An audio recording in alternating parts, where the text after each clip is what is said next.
Samuel entendit le cri du cheval avant même de le voir. À travers le rideau blanc de neige, une masse énorme s'effondra près de la grange. Le cavalier bascula dans une congère, immobile. Sa sœur Marie attrapa son manteau. « Ne sortez pas », dit leur mère, mais l'homme ne bougeait pas, et la tempête semblait vouloir l'engloutir tout entier.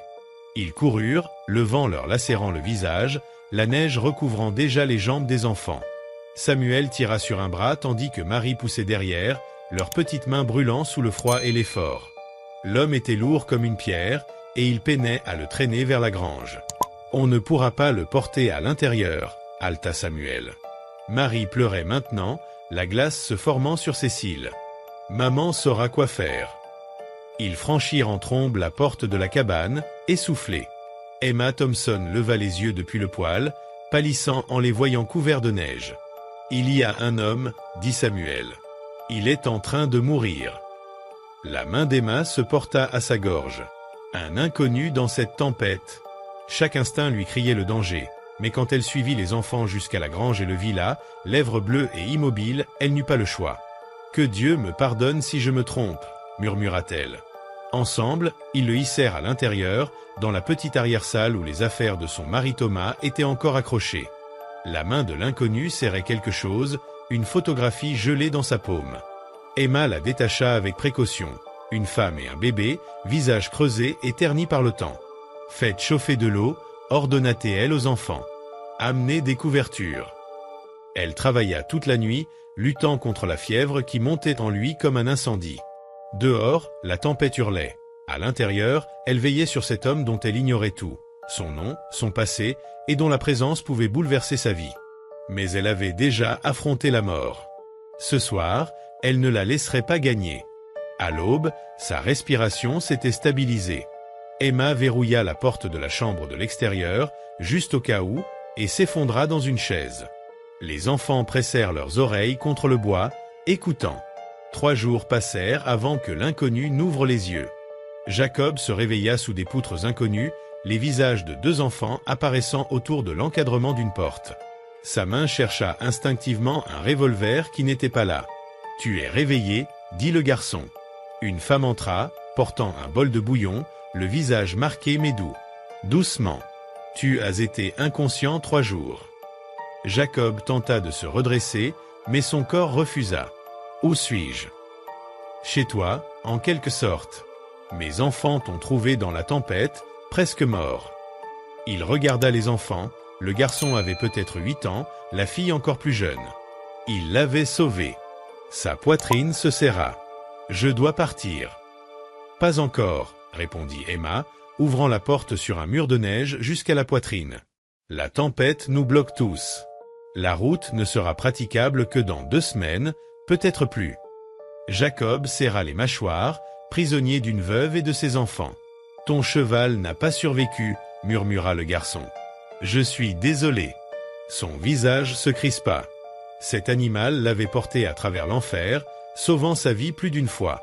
Il se détourna pour que les enfants ne voient pas ses larmes. Emma les fit sortir et s'assit à côté de lui. « Tu resteras jusqu'à ce que tu sois assez fort et que la route soit dégagée.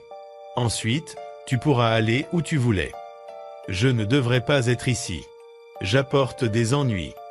Les ennuis nous ont déjà trouvé le jour où mon mari est mort. Nous avons survécu à pire qu'un inconnu à notre table. » Cette nuit-là, Jacob contempla la photo qu'elle lui avait rendue. Sa femme Sarah, son fils Michael, mort depuis 5 ans, enterrés dans des tombes qu'il n'avait jamais pu visiter. Dans la pièce principale, Emma regarda la sienne. Thomas, fort et souriant, pour toujours âgé de 32 ans. 2 êtres brisés sous un même toit, l'hiver hurlant dehors. Une semaine plus tard, Jacob se mit à réparer les choses. Le verrou de porte cassé, la chaise bancale, la fenêtre qui laissait passer l'air froid. De petits gestes pour rendre service, sa seule manière de rembourser ce qu'il ne pouvait exprimer. Cette nuit-là, Emma l'arrêta. « Tu ne nous dois rien. Assieds-toi, mange. » Après le dîner, les enfants endormis, ils s'assirent près du feu. Le silence s'étira, confortable. « J'ai perdu ma femme et mon fils, » dit finalement Jacob. « La fièvre les a emportés pendant que je combattais à l'ouest. Je suis rentré et j'ai trouvé leur tombe. Depuis, je cours toujours. » Les mains d'Emma se figèrent sur sa couture. Mon Thomas est mort en défendant cette terre, il y a 2 ans contre des squatteurs. La ville dit que je devrais me remarier, mais j'ai refusé. Pourquoi? Parce que je ne laisserai personne choisir ma vie. Jacob sourit malgré lui. Tu es têtu. Et toi, tu es encore là, non? Le moment resta suspendu, fragile et dangereux. Il y a autre chose, ajouta Jacob. J'ai été témoin d'un meurtre dans le Wyoming. La bande Garrett me cherche. Si elle me trouve. Un tonnerre éclata dehors, annonçant une seconde tempête, soudaine et violente. Jacob se précipita vers la porte, pensant au bétail. Il disparut dans la furie blanche avant qu'Emma puisse l'arrêter. Elle cria son nom, la terreur la déchirant, pas encore. Pas un homme de plus perdu sur cette terre brutale. Elle le trouva affalé près de la grange, les bêtes en sécurité, la peau glacée. La fureur et la peur se disputèrent sa poitrine tandis qu'elle le traînait à l'intérieur. Tu n'as pas le droit de mourir à force de sauver nos animaux, sa voix se brisa. Nous avons Bézo. Elle s'interrompit, les mots restèrent en suspens, mais tous deux les entendirent. Nous avons besoin de toi. Au matin, le premier dégel du printemps avait commencé, les stalactites fondaient et la route allait bientôt s'ouvrir. Au petit déjeuner, Samuel demanda « Resterez-vous pour la saison des semailles ?» Culte du dimanche changea tout. Le village le remarqua, des chuchotements suivirent Emma dans l'allée. La voix de Madame Brennan résonna, honteux. Une veuve et un homme étrange sous le même toit. Emma garda la tête haute, mais Jacob en vit le prix. Le révérend Stone vint en semaine, chapeau à la main. Les gens parlent. Emma, pour le bien des enfants, pense aux apparences. Je considère leur sécurité et leur bonheur. Elle répondit, ils nous apportent les deux. Le révérend partit la tête secouée. Cet après-midi-là, Jacob apprit à Samuel à monter, le garçon hurlait de joie. Il répara la poupée de Marie avec une tendresse inattendue, taillant un nouveau bras quand l'ancien ne tenait plus. « Tu es doué pour ça, » dit Emma depuis la véranda. « Tu as pratiqué, mon garçon. » Il s'arrêta, la gorge serrée. « J'en faisais pour lui autrefois, » dit-il ce soir-là. Les enfants endormis, ils restèrent près du feu, la conversation glissa sur les rêves et les essais. Jacob saisit sa main, leurs doigts s'entrelacèrent, chauds et réels. Ils se penchèrent l'un vers l'autre, son souffle effleura ses lèvres. Marie poussa un cri depuis la chambre, un cauchemar, et l'instant se brisa, mais le désir demeura. Quelques jours plus tard, Jacob planta un pommier à la lisière de la propriété, Emma regardait par la fenêtre. Les arbres mettent des années à donner des fruits, mais ils préparaient un avenir. « Je suis mort à l'intérieur depuis 5 ans, lui confia-t-il cette nuit-là. Vos enfants m'apprennent à respirer de nouveau. Alors reste. Vis ici avec nous. » Il faillit dire oui. Presque. Ce soir-là, en ville, un étranger s'enquit de Jacob au saloon. Monsieur Brennan, caressant son whisky et son ressentiment, écouta attentivement. L'étranger parla du Wyoming et d'une récompense, les yeux de Brennan brillèrent dans la lumière des lampes. Début avril, le ruisseau gonfla du dégel et la tension monta. À l'épicerie générale, Madame Brennan frappa « Quelle honte Emma !» déshonorant la mémoire de Thomas avec ce vagabond. La voix d'Emma coupa net dans la boutique. « Mon mari voulait que je sois heureuse et que nos enfants soient en sécurité. Jacob apporte les deux. Si cela vous offense, détournez le regard. » Le magasin se tut. Emma paya ses fleurs et sortit la colonne droite. Jacob l'avait observé de l'extérieur, quelque chose se rompit en lui. Elle le choisissait, se tenant dans cette communauté, sacrifiant sa réputation pour lui, il ne le méritait pas. Quelques jours plus tard, Marie traversa la glace fragile du ruisseau en poursuivant un nid de rouge-gorge. Jacob entendit son cri et courut, plongeant sans hésiter dans l'eau glacée. Il la sortit et ils furent tous deux hypothermiques et tremblants. Emma veilla toute la nuit, bain chaud, couverture, prières murmurées dans l'obscurité et à la lumière de la lampe elle les soigna jusqu'à s'épuiser. « Je ne peux plus perdre personne. Pas elle. Pas toi. » Les dents de Jacob claquaient. « Tu ne perdras personne. Je te le promets. » Je ne pars pas. Quand Marie se releva, Emma trouva Jacob près du ruisseau. Le soulagement l'avait laissé à vif, les émotions débordaient. Il la serra contre lui. Leur premier baiser eut le goût des larmes, de l'espoir et d'un avenir qu'aucun des deux n'avait osé imaginer. « Je t'aime, chuchota Théil. J'ai si peur, répondit-elle. Moi aussi, demanda Samuel le lendemain matin, les yeux pleins d'espoir et de terreur. Est-ce que monsieur Jacob sera notre nouveau papa? Emma ne put mentir. S'il veut de nous, et si nous faisons ça bien. Ils décidèrent qu'ils la courtiseraient à la manière, travailleraient la terre, se prouveraient à la communauté et affronteraient le jugement avec eux. Mais cette nuit-là, M. Brennan chevaucha vers la ville voisine, il avait des informations à vendre sur un témoin d'un meurtre, et le gang Garrett s'y intéressait vivement. 3 cavaliers entrèrent en ville par une claire matinée d'avril, des hommes durs, aux yeux cruels et aux armes faciles. Les frères Garrett étaient arrivés. Le révérend Stone les rencontra dans la rue, tentant d'afficher une autorité qu'il ne ressentait pas. Quel est votre motif? Colgray sourit sans chaleur. Nous cherchons un homme, Jacob Weiss. Il a été témoin de choses qu'il n'aurait pas dû voir. On dit qu'il est dans les parages. Nous brûlerons cette ville pour le trouver, cracha Silas Garrett, le tabac aux lèvres. Un témoin nous sépare de la corde. Vous voulez vraiment mourir pour un étranger? Monsieur Brennan s'avança, juste et avide. Je sais où il est, chez la veuve Thompson, à 3 miles au nord. Vous le prenez, et vous nous laissez en paix. Le gang inclina la tête et partit. Ils arrivèrent au foyer d'Emma au coucher du soleil, 3 ombres contre la lumière déclinante. Ils n'attaquèrent pas, mais Cole Garrett appela simplement Jacob Weiss. Jacob sortit sur la véranda, la main près de son arme. Partez à l'aube, dit Cole. Ou nous tuerons tous ceux que vous aimez. Vous avez apporté la mort à cette famille comme vous l'avez fait à la vôtre. Votre poison, Weiss. Tout ce que vous touchez meurt. Ils s'éloignèrent en riant. À l'intérieur, Emma trouva Jacob en train de faire sa valise. Que fais-tu? Ce que j'aurais dû faire il y a des semaines, partir. Non. Elle lui saisit le bras. Nous luttons ensemble. Je ne ferai pas de vos enfants des orphelins. Sa voix se brisa. Je préfère qu'ils me détestent vivant plutôt que de me pleurer mort. Tu crois que partir nous protège? Non, ça nous détruit. Pourtant, il était déjà en train de bouger. À l'aube, il harnacha son cheval. Samuel se réveilla, courut après lui en criant « Papa, ne pars pas !» C'était la première fois que le garçon l'appelait ainsi. Jacob ne se retourna pas. Il ne pouvait pas. Emma trouva la photographie sur sa table. Sa famille morte, accompagnée d'un mot « Gardez-les en sécurité. Pardonne-moi ». 2 jours de silence suivirent. Emma ne parlait pas. Samuel refusait de manger. Marie serrait sa poupée réparée, demandant quand il reviendrait. La ville offrait un réconfort superficiel. Mieux ainsi.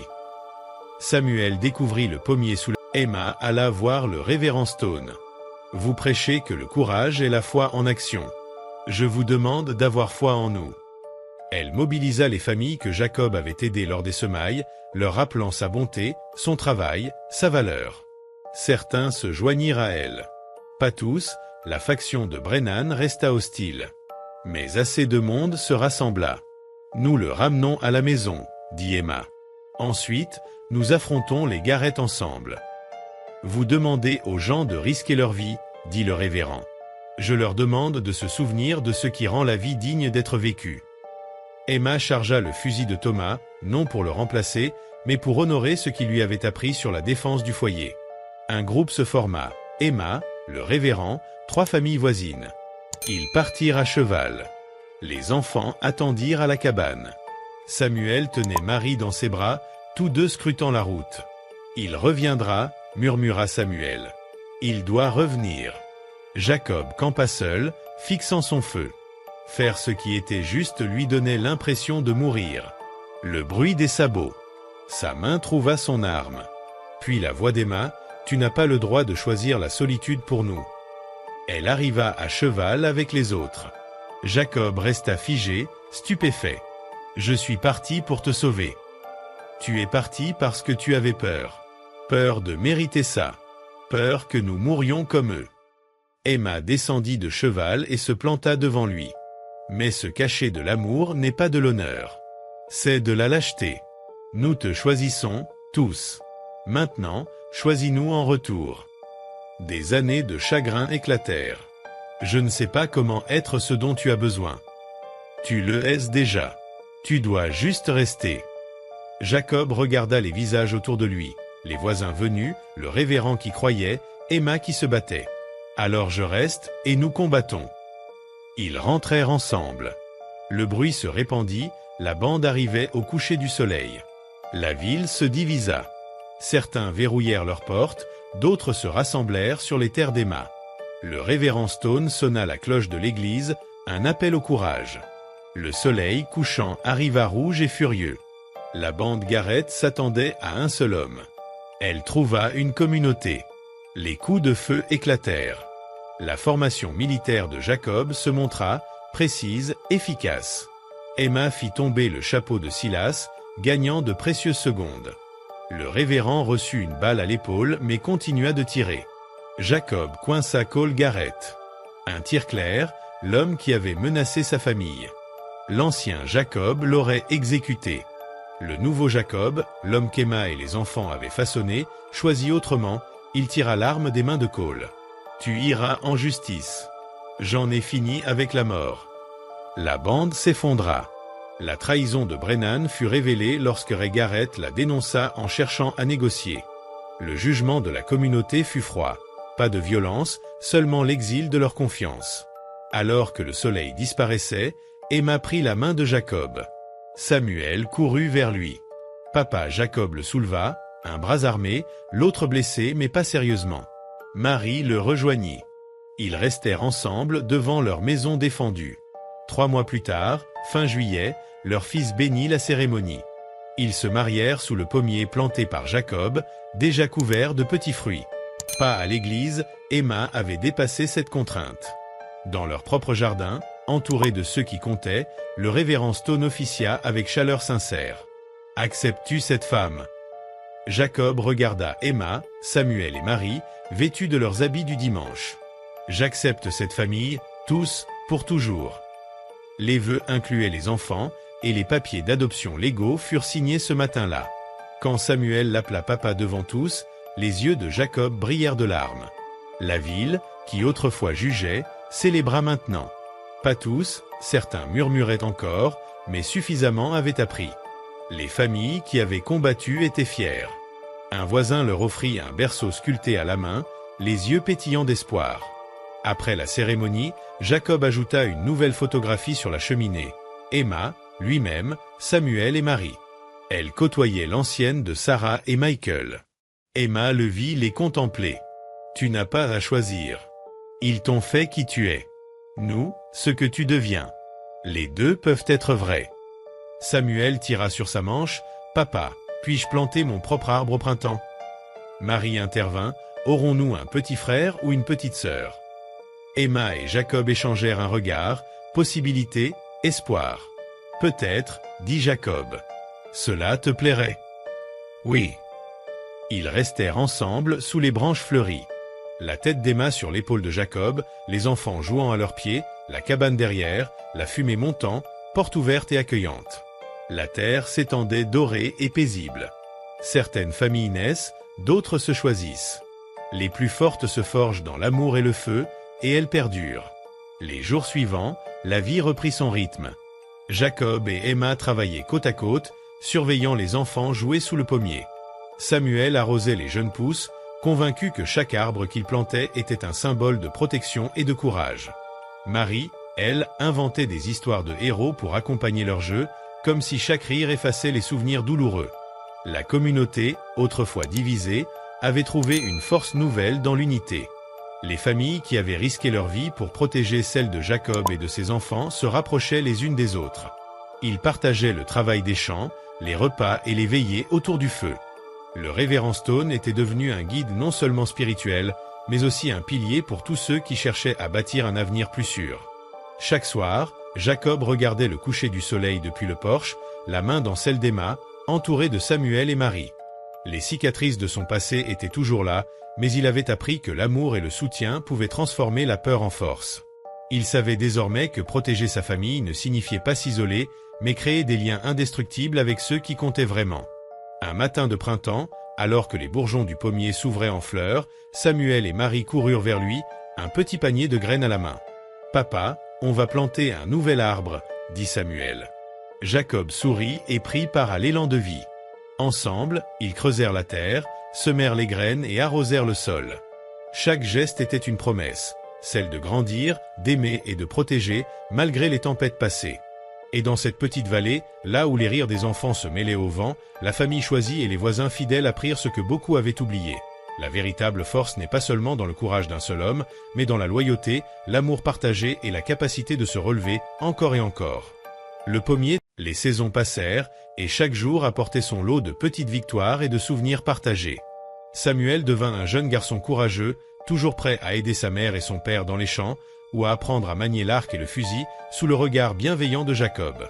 Marie, curieuse et vive, suivait son frère partout, posant 1000 questions et inventant des histoires où la famille était toujours victorieuse, peu importe les obstacles. Le pommier grandissait lui aussi, ses branches s'étendant vers le ciel comme pour protéger ceux qui jouaient à son ombre. Chaque fleur était une promesse, chaque fruit un symbole d'espoir. Les voisins venaient régulièrement partager des repas ou participer aux récoltes, renforçant le lien qui unissait la communauté. Ceux qui avaient douté autrefois commencèrent à comprendre que la force d'un village ne réside pas dans la peur, mais dans la solidarité et la confiance mutuelle. Jacob et Emma, eux, apprirent à reconstruire leur relation après les années de tension et de séparation. Les nuits fraîches se passaient souvent sur le porche, les mains entrelacées, tandis qu'ils racontaient à leurs enfants les histoires de courage et de résilience qui les avaient menés jusque-là. Ils savaient que leur amour était plus qu'un simple lien entre deux personnes, c'était le cœur battant de toute la famille. Un jour, un messager apporta des nouvelles de l'extérieur. Certaines familles de la ville voisine, qui avaient entendu parler du courage de Jacob et de sa communauté, demandaient conseil et protection. Jacob regarda Samuel et Marie jouer près du pommier, puis tourna les yeux vers Emma. « C'est notre chance de montrer que ce que nous avons construit ici peut servir aux autres, » dit-il doucement. Emma hocha la tête. Ils allaient étendre leur force et leur solidarité au-delà de leur propre maison. Et ainsi, sous le soleil doré, la famille et la communauté devinrent un symbole vivant, de courage, d'unité et de persévérance. Chaque arbre planté, chaque main tendue, chaque sourire partagé rappelait que la vraie force se forge dans l'amour, la confiance et l'action collective. Les épreuves pouvaient revenir, mais ils avaient appris la leçon la plus importante. Tant que la famille choisie restait unie, rien ne pouvait les briser. Le pommier, maintenant grand et robuste, se dressait au centre de leur jardin, comme un rappel silencieux que le passé, aussi douloureux soit-il, peut devenir la racine d'un avenir florissant. Et chaque soir, quand le soleil se couchait derrière les collines, la lumière dorée illuminait leurs visages souriants, enfants et adultes confondus, témoins d'une paix conquise avec courage et persévérance.